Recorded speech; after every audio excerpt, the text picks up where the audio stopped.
La ménagère veut le progrès, mais elle ne veut pas la pagaille. Je peux expliquer le logiciel libre en 3 mots. Liberté, égalité, fraternité. Apothem, an old aphorism that I want everybody to remember. If you're not paying for the product, you are the product. Premier objectif, c'est de développer l'intelligence artificielle et de faire du moteur de recherche Google une authentique intelligence artificielle. Et son deuxième objectif, c'est d'euthanasier la mort. Les dirigeants de Google sont obsédés par l'idée de faire reculer la mort. Je me définis un petit peu comme un des architectes d'origine de l'Internet et je suis le progrès, ou plus exactement le statu quo de l'Internet depuis pas mal d'années. Et je fais partie des gens qui souhaitent ou qui considèrent qu'il est indispensable de revoir l'architecture de l'Internet. Bienvenue sur 50 Galaxy, le podcast. Votre rendez-vous mensuel pour échanger sur les bonnes pratiques, les innovations et les ruptures liées à la transformation numérique.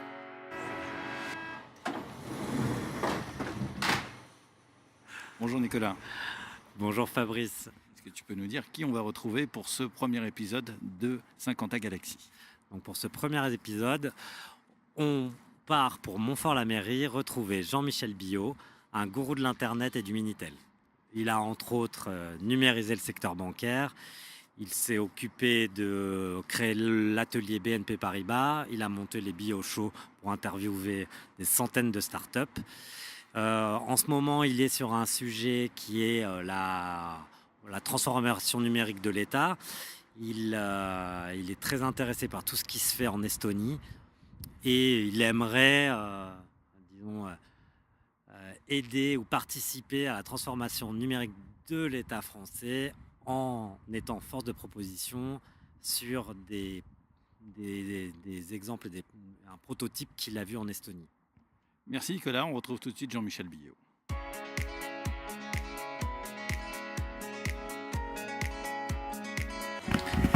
Jean-Michel Billot, bonjour. Bonjour, comment allez-vous ? Je vais très bien, merci. Jean-Michel Billot, racontez-nous la première fois que vous vous êtes connecté à Internet. Alors, Internet, je connaissais à peu près depuis le début, sauf que la première fois que je me suis connecté, c'était le dernier vendredi d'octobre 1994, sur le web.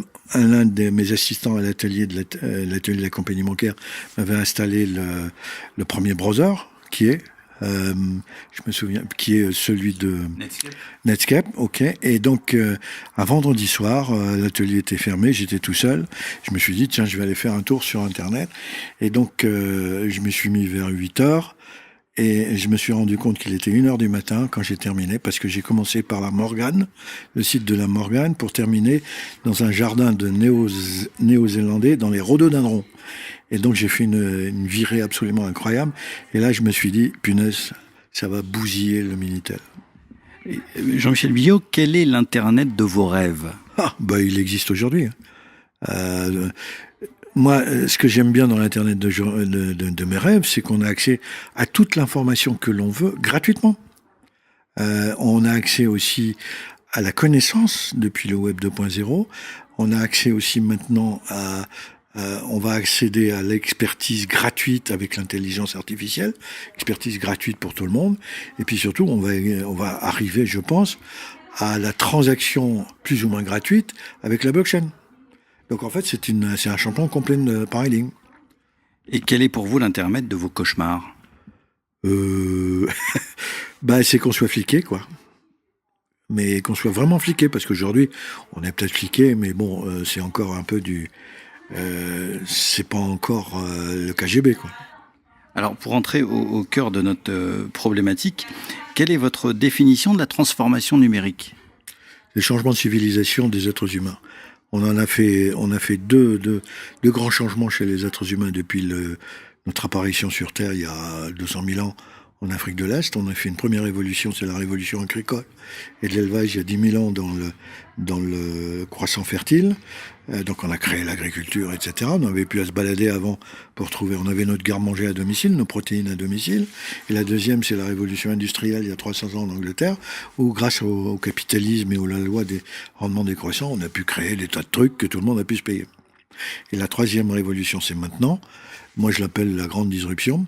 C'est qu'en fait, on va tuer l'organisation des systèmes sociaux mondiaux, les intermédiaires, etc., avec donc de nouveaux systèmes qui arrivent et qui se mettent en place.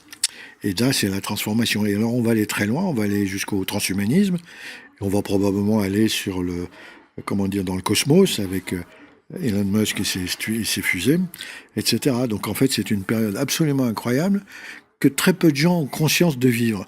On a le cul entre deux chaises en ce moment, entre la fin d'un monde et un monde nouveau qui arrive, et la plupart des gens ne comprennent pas ce qui est en train de se passer. C'est quand même un peu dramatique. Alors, concernant la transformation numérique, quels sont, selon vous, les enjeux pour un État comme la France? Continuer à faire du pinard, continuer à avoir des musées, etc. Les enjeux pour la France, c'est que il n'y a pas que la France, en fait, il y a toute l'Europe. C'est qu'en gros, quand vous faites un peu de géopolitique numérique, vous avez 3 grands secteurs. Vous avez la Chine, qui est extraordinairement bien réveillée, comme dirait l'imperfite, qui sont très en avance dans des tas de trucs. Vous avez de l'autre côté les États-Unis avec l'écosystème de la Silicon Valley qui a mis en place et qui s'est répandu en Europe, y compris en France. Je vous rappelle quand même que le ministère de la Défense en France et le ministère de l'Éducation est géré avec Microsoft. C'est quand même un peu particulier, enfin bref, pour un État souverain. Et donc ces gens-là vont utiliser, comme l'Europe est, j'allais dire, est has-been, qu'est-ce qu'il y a en Europe pour contrer tous ces braves gens? On a essayé de faire un Google-like avec Quero qui a foiré, etc., etc. Il y a plein d'études là-dedans. Et donc, on est quand même à la merci des Chinois et des Américains. Et donc, les Français seuls ne pourront pas s'en sortir. Et donc, s'ils s'en sortent pas, mes petits-fils qui ont 10 ans, 7 ans et 3 ans, vont se tirer aux États-Unis, en Chine ou je ne sais où. Et au niveau du fonctionnement de l'appareil d'État, de l'administration française? Combien de temps vous avez là? Écoutez, on a 6 millions de fonctionnaires et assimilés. On a des strates dans tous les coins, l'administration centrale, l'administration régionale, la commune, les communautés de communes, etc. C'est tout un magma absolument incroyable. Alors, on gère encore avec du papier, avec les documents CERFA, qu'il faut remplir quand vous voulez avoir quelque chose de l'administration. Il faut aller faire des queues dans les préfectures, dans je sais pas quoi. Et donc... on va pas s'en sortir. En plus, ça coûte la peau du derrière, ce machin. Et si les taux d'intérêt, par exemple, augmentaient de 2 points demain matin, l'État français sera incapable de payer les fonctionnaires et les retraites. Parce que je vous rappelle que je suis retraité, moi. OK ? Donc, il y a du boulot. On a fait quand même des progrès, la déclaration en ligne et toutes les démarches administratives qu'on peut faire en ligne. Toutes. Lesquelles ? Moi, je suis handicapé. Et donc, de temps à autre, j'ai affaire à la maison des handicapés départementale. Mais c'est un boxon absolument incroyable. Normalement, j'ai droit, la France, c'est quand même un pays extraordinaire. J'ai droit à une subvention pour m'acheter un scooter électrique 4 roues pour handicapés, pour aller me balader dans mon bled et prendre l'air. J'ai droit à une subvention de 2500 €. J'ai fait une demande début octobre avec un document CERFA, papier, qu'il a fallu télécharger, remplir à la main, signer à la main. Deuxièmement, j'ai dû aller voir mon Toubib qui a rempli un autre document CERFA pour dire Bio, il n'est pas encore complètement à l'article de la mort et son scooter, ça serait vachement bien. Troisièmement, j'ai dû faire une copie de mon passeport, copie papier de mon passeport. Quatrièmement, de mon adresse CEDF pour dire que j'habitais bien là où j'habite. Et j'ai dû envoyer ça en lettre recommandée en octobre. Ok. On est en mars, mi-janvier, j'appelle la fameuse maison des handicapés. Je me suis fait engueuler. En disant, mais monsieur Bio, vous vous rendez pas compte, ça fait que 2 mois, vous aurez ça dans, je sais pas quand. Alors vous vous rendez compte, moi, bon, je roule pas sur l'or, j'ai pas de problème d'argent en général, sauf quand ma femme achète des tas de trucs, bon, passons, chacun sa croix sur cette terre, et donc le mec qui ne connaît rien, qui est devenu handicapé, qui a pas beaucoup d'argent, il fait quoi là pendant ce temps-là? Il fait quoi? Donc on a encore des progrès à faire. Et vous diriez à quel stade nous en sommes par rapport à l'exemple de l'Estonie? Il y a tout à faire, cher ami. Il y a tout à faire. L'Estonie, donc moi je connais un peu ce qui se passe en Estonie depuis quelques années. J'y suis allé avec des amis, donc je suis allé voir un peu ce qui se passait parce que j'ai pris le temps, malgré mon handicap, d'aller voir et ça m'a coûté quelques sous d'ailleurs pour aller voir. Et je me suis rendu compte que si l'Europe, pas la France, l'Europe ne se met pas à l'heure estonienne, c'est-à-dire qu'elle n'adopte pas la stratégie estonienne du X-Road, etc., l'Europe est morte. On va se faire bouffer par les Américains, on va se faire bouffer par les Chinois. Point barre. C'est d'ailleurs le rédac-chef de la revue de l'ENA qui m'a demandé de faire un article pour sa célèbre revue, dans lequel je dis un peu tout ça. Et si on ne le fait pas, on n'y arrivera pas avec les moyens du bord. Nos fonctionnaires sont absolument incapables de mettre sur pied des choses qui tiennent la route. Louvois, par exemple, le truc, la plateforme pour payer nos soldats, 440 millions d'euros à la poubelle. Quero pour mettre sur la gueule à Google avec Chirac, 225 millions. Comment ça s'appelle, le cloud souverain de Fillon, 175 millions. On a tout foutu à la poubelle. Et on a, depuis le plan calcul du général de Gaulle jusqu'au dossier médical personnalisé, on n'a rien réussi. On a mis des milliards d'euros à la poubelle et en fait dans la poche des copains des copains. C'est comme ça que fonctionne la France. Donc si on s'y met pas rapidement, on est out. Et à votre avis, Jean-Michel Billot, combien de temps les gouvernements pourront-ils tenir avec le paradigme de l'ancien monde ? Je dirais encore 1 à 2 générations.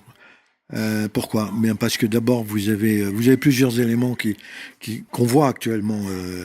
C'est l'Estonie avec son concept de e-résidence, qui est un début de concept de transnationalité, c'est-à-dire que les gens qui vivent dans un territoire donné, que l'histoire a dit, ça s'appelle la France, il y a des réglementations, etc. Aujourd'hui, vous avez de plus en plus de travailleurs consultants qui n'ont pas besoin d'avoir leur société en France, ou ailleurs, et qui peuvent travailler dans le monde entier et être rémunérés avec leur conseil dans le monde entier. Donc ça, c'est l'Estonie.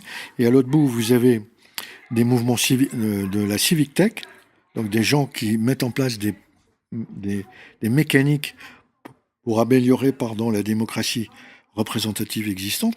Et puis à l'autre bout, vous avez des gens qui disent « Oh là là, non, les internautes vont se mettre d'accord au niveau du monde entier et on va créer une nation mondiale ». Donc ça, c'est BitNation, etc., qui est en train de démarrer en ce moment. Alors qu'est-ce qui va arriver ? Moi, a priori, je ne sais pas très bien, mais je pense qu'il y en a encore pour 1 à 2 générations. Et d'après vous, en 2018 ou sur l'année, quels sont les secteurs économiques qui vont se faire ubériser ? Ça, c'est une bonne question. D'abord, Uber risque aussi de se faire ubériser avec des gens qui utilisent le peer-to-peer. J'ai pas les noms en tête, là, ou qui se mettent ensemble pour faire le même métier qu'Uber. Donc, à mon avis, aujourd'hui, en 2018, ça va être les transports à partir de voitures autonomes, y compris, par exemple, les Français, là-dessus, ont probablement une certaine avance, avec Navia, et qui a une espèce de voiture électrique autonome, sans volant et sans pédale. Donc le volant et la pédale, à terme, moi j'attends ça de pied ferme, si je puis dire, parce que j'aime pas trop conduire, et donc si je peux être dans ma bagnole, je lui dis tiens, on retourne à la maison, et qu'en même temps je peux me connecter sur Internet ou lire un bouquin ou piller, ça me va tout à fait. La deuxième, c'est tout un tas de métiers qui vont commencer à être disruptés, c'est tous les sachants 1.0. Tous les mecs qui ont fait des années d'études, les toubibs, les avocats, etc. Alors, ça ne sera pas en 2018, ça sera dans 5 ans, dans 10 ans, mais ça démarre maintenant. Et donc, tous ceux qui font de l'intelligence artificielle, par exemple, IBM dit non, les toubibs, avec notre intelligence artificielle pour les toubibs aujourd'hui, on aide les toubibs. Donc, les toubibs vont rester. Mais dans 10 ans, l'intelligence artificielle va continuer d'évoluer et va remplacer le toubib. Et ça va être beaucoup plus fiable qu'un toubib. Bon, et donc ça démarre en ce moment. Jean-Michel Billot, merci. Bon courage pour le futur. Merci. Merci d'avoir suivi le premier épisode de 50 à Galaxy, le podcast de la transformation numérique, et pensez à vous abonner pour télécharger automatiquement et gratuitement le podcast sur votre smartphone. Et rendez-vous le 4 avril prochain.